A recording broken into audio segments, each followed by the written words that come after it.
I've been neck deep in Warframe recently, thanks to some coverage by Total Biscuit, and I was astonished by the game's depth and complexity. I want to take a few minutes to talk about Warframe's excellent game design through sticking to the essentials of what makes games fun, achieving goals. First, a quick primer. In Warframe, you're basically a space ninja that can equip one of over 30 different Warframes, or characters, each with 4 unique abilities.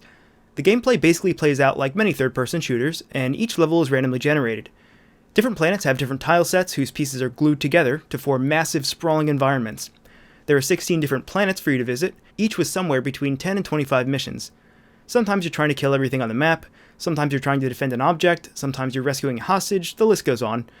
The depth of the lore and focus on space travel remind me a lot of Mass Effect, if Shepard were a ninja. Anyway, Warframe has a lot of appeal for a wide range of player types. For one, there are a billion different weapons to collect, whose blueprints drop randomly from monsters all over the game. This in turn allows for an extensive crafting system and trade economy, which can further a player's investment in the game. You can also get a leg up by paying real money to progress faster. In other words, it's free to play, but let me be clear, it's definitely not pay to win. Weapons, warframes, and many other resources can be bought with an in-game resource called Platinum that is tradable. In other words, you could accrue thousands of platinum by playing the trade market or selling gear you don't want instead of paying for it. As fascinating as it would be to discuss in depth how Warframe's free-to-play model plays out, we'll have to save it for another time. Now with that intro out of the way, let's see why Warframe makes setting goals fun. The basic idea behind all good game design is to do 2 things for the player. Give them short and long-term goals, and the methods through which they can achieve those goals. Okay, well let's take a look at the short-term goals that the player is presented with in the first few hours. Your first goal is to confront the game's first storyline boss on the planet Mercury, but we can go even shorter term than that. Your first goal is to upgrade various components of your ship to unlock travel to Mercury to reach the boss, but we can go even shorter term than that.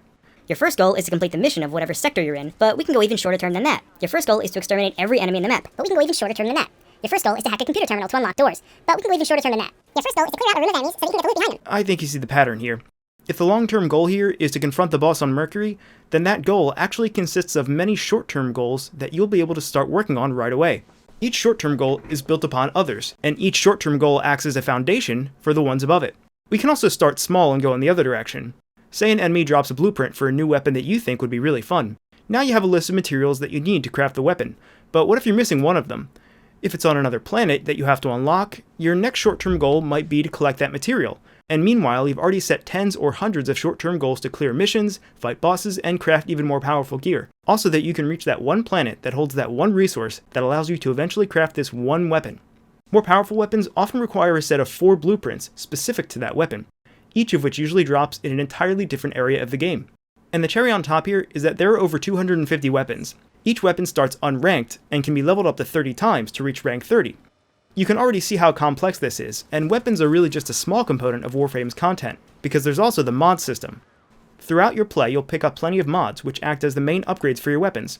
Each mod has its own levels that you can raise by spending currency or excess mods, and weapons have space for 8 mods each.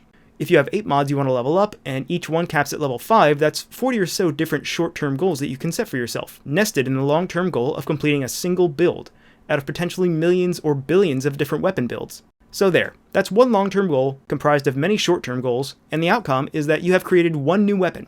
But there are over 250 weapons, and more are being added all the time. All weapons, and indeed anything you craft, requires time. Most weapons take 12 or 24 hours of real-world time to complete, which is a nice incentive to keep you logging on consistently. There are also almost 40 different warframes that you can equip, each requiring unique blueprints, and once you gather these materials, it takes 72 hours to craft the final product. There are hundreds of mods for your weapons and warframes, some of which are extremely rare, and all have several ranks to increase their power. All weapons and warframes can be leveled to 30 to increase something called your mastery rank, which lets you equip even more powerful weapons. There are about 20 different base crafting materials, and many recipes require them in the hundreds or even thousands. There are also daily alert missions, reputation missions, 4 different kinds of currency to farm, several different companions you can take with you on missions, equipment that is dedicated exclusively to underwater and outer space, free roam and travel, and base 4 different countries, hundreds or even thousands daily alert. We are dominating. Keep it up. The end result is that no matter what your long-term goals in Warframe might be, you pretty much always have the knowledge you need to complete the short-term goals that comprise that long-term goal. The path is usually crystal clear, except in cases where you might need to look up where to find a specific resource or a blueprint. If your goal is to accrue platinum, for example, you can choose to farm areas that drop valuable mods. And because the market is player-driven, mod and blueprint prices fluctuate like a real market would. If a balance patch suddenly makes a mod much rarer, you can capitalize on this by buying low before the patch and selling high afterwards. If your long-term goal is to find and craft a weapon that looks really cool, then you can farm each of its component blueprints as your short-term goals.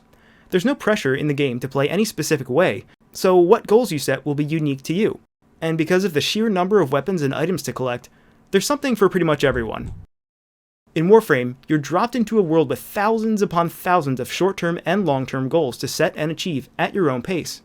It can be overwhelming, but it's also a lot of fun.